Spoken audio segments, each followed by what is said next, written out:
ISLൻ്റെ കാര്യത്തിൽ positive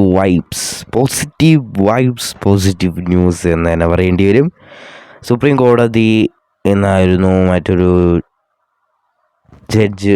judgement നടന്നിട്ടുണ്ടായിരുന്നത്. എന്തായാലും supreme കോടതി പറഞ്ഞ പ്രകാരം അതുപോലെ തന്നെ അത് കഴിഞ്ഞു. അപ്പോൾ അതിൽ പറയുന്നത് FFPL propose started ISL in December. നേരത്തെ നമ്മൾ പറഞ്ഞതുപോലെ നേരത്തെ മുമ്പേ അപ്ഡേറ്റുകൾ വന്നായിരുന്നു. ISLൻ്റെ ഇങ്ങനത്തെ പ്രശ്നങ്ങൾ കാരണം ചിലപ്പോൾ ISL വൈകുമെന്ന്, ഡിസംബറിലായിരിക്കുമെന്ന്. അപ്പോൾ അതേ കണക്കത്തെ ഇവർ രണ്ടുപേരും ഒരു ഡിസിഷനിലേക്ക് എത്തിയിട്ടുണ്ട്, ഡിസംബറിൽ ISL നടത്താനെന്നുള്ളത്. അപ്പോൾ ഇതിപ്പോൾ ആശിഷ് നേഗി അതുപോലെ തന്നെ മാർക്കസ് മർഗുലോ അടക്കം റിപ്പോർട്ട് ചെയ്തിട്ടുണ്ട്.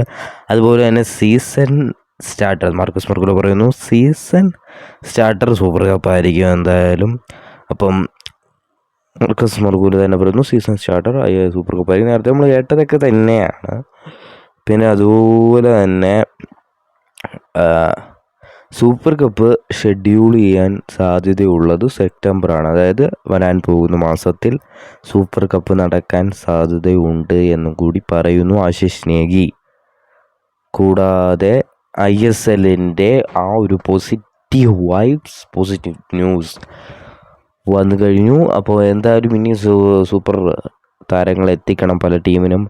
എന്തായാലും കേരള ബ്ലാസ്റ്റേഴ്സ് അടക്കമുള്ള ടീമിനെ 3 വിദേശ താരങ്ങളെയും കൂടി ടീമിലേക്ക് എത്തിക്കാനുണ്ട്.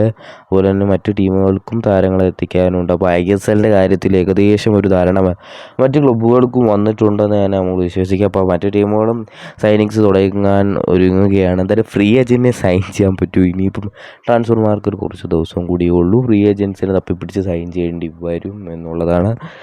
എന്തായാലും നല്ലത് കണക്കെല്ലാം നടക്കട്ടെ. പക്ഷേ ഡിസംബർ കുറച്ച് വൈകിയില്ലേ എന്നൊരു തോന്നിട്ട്. പക്ഷേ എന്തായാലും ISL നടക്കുമല്ലോ എന്നുള്ളൊരു സന്തോഷമുണ്ട് അവിടെ. എന്തായാലും എന്നിട്ട് സൂപ്പർ കപ്പ് നടത്തി കിടന്ന ഒരു മാസം.